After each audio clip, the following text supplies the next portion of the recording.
আসসালামু আলাইকুম। সুরাইস কিচেন চ্যানেলে সবাইকে স্বাগত জানাচ্ছি আমার আজকের রেসিপিটি দেখার জন্য। আমরা সবাই তো সবসময় পাকা টমেটো দিয়ে কত রকমের রান্না করে থাকি। আচ্ছা, কখনো কি কাঁচা টমেটো এভাবে রান্না করে খেয়েছেন? যারা খেয়েছেন তারা তো এর স্বাদ জানেনই, আর যারা এখনও খাননি তারা একবার হলেও আমার রেসিপি ফলো করে বানিয়ে দেখবেন। এটা এতটাই মজা যে কাঁচা টমেটোর প্রেমে পড়ে যাবেন। এখন আমি ট্যাংরা মাছ দিয়ে কাঁচা টমেটোর ঝোল রান্না করার জন্য কড়াইতে পরিমাণ মতো তেল দিয়ে পেঁয়াজ কুচি দিয়ে ভেজে নিয়েছি। পেঁয়াজ ভাজা হয়ে গিয়েছে, এখন সামান্য পানি দিয়ে দিব। এখন 1.5 চামচ মরিচ গুঁড়া, 1 চামচ ধনিয়া গুঁড়া, ভরে 1 চামচ হলুদ গুঁড়া আর স্বাদ মতো লবণ দিয়ে দিব। মশলাটাকে ভালোভাবে নেড়েচেড়ে মিশিয়ে নিব।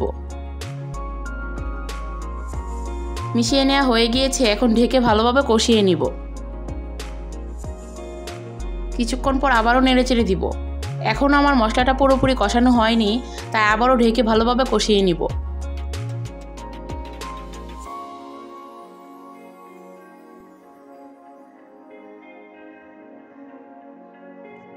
মশলাটা ভালোভাবে কষানো হয়ে গিয়েছে, এখন কেটে রাখা আলু দিয়ে দিব।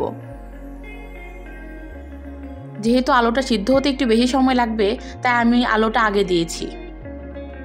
আপনারা চাইলে টমেটোর সাথে একসাথেও দিতে পারেন।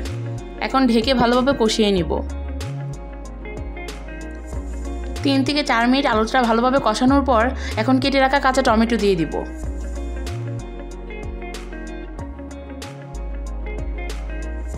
ভালোভাবে মিশিয়ে দিব।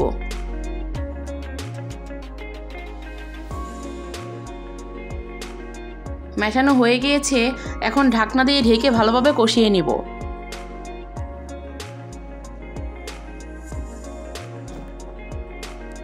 কিছুক্ষণ পর ঢাকনা খুলে আবারও ভালোভাবে নেড়েচেড়ে দিব।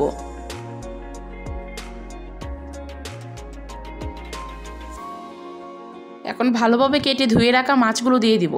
এখানে আমি ট্যাংরা মাছটা নিয়েছি। তবে কাঁচা টমেটো যে শুধু ট্যাংরা মাছ দিয়ে খেতে মজা তা কিন্তু নয়। যে কোনো ধরনের বড় মাছ দিয়েও রান্না করলেও খেতে অসম্ভব মজা হয় এই কাঁচা টমেটোর তরকারি। তাই আপনারা আপনাদের ইচ্ছে মতো যে কোনো মাছ নিয়ে নেবেন। আমার ভালোভাবে মেশানো হয়ে গিয়েছে, এখন ঢাকনা দিয়ে ঢেকে আবারও ভালোভাবে কষিয়ে নিব। কিছুক্ষণ পর ঢাকনা খুলে ভালোভাবে নেড়েচেড়ে মিশিয়ে দিব। ট্যাংরা মাছ আর আলু টমেটো ভালোভাবে কষানো হয়ে গিয়েছে, এখন ঝোলের জন্য পানি দিয়ে দিব। এই কাঁচা টমেটোর তরকারির ঝোলটাও খেতে অসম্ভব মজা হয়, তাই আমি বেশি করেই পানি দিচ্ছি। আবারও ভালোভাবে নেড়েচেড়ে মিশিয়ে দিব। মেশানো হয়ে গিয়েছে, এখন ভালোভাবে ঢেকে রান্না করে নিব।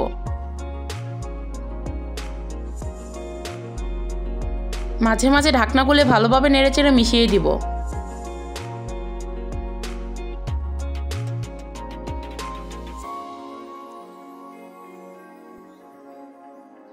আবারও ঢেকে রান্না করে নিব। আমার তরকারিটা প্রায় হয়ে এসেছে।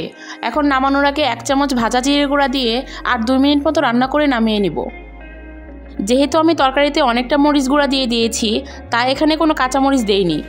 আমার বাসায় ধনিয়া পাতা শেষ হয়ে গিয়েছে, তাই দিতে পারিনি। আপনারা এই পর্যায়ে এসে ধনিয়া পাতা আর কাঁচামরিচ দিয়ে দিবেন, তাহলে খেতে আরও মজা হবে আর সুন্দর একটা ফ্লেভারও আসবে। আমার রেসিপিটি কেমন লাগলো জানাবেন। ভালো লাগলে একবার হলে বাসায় ট্রাই করে দেখবেন অন্যরকম একটা স্বাদ পাবেন। কেননা তরকারির ঝোলটা একটু টকটক থাকে আর খেতে অনেক ভালো লাগে। আমার চ্যানেলটি সাবস্ক্রাইব করে আমার পাশে থাকবেন। আল্লাহ হাফেজ।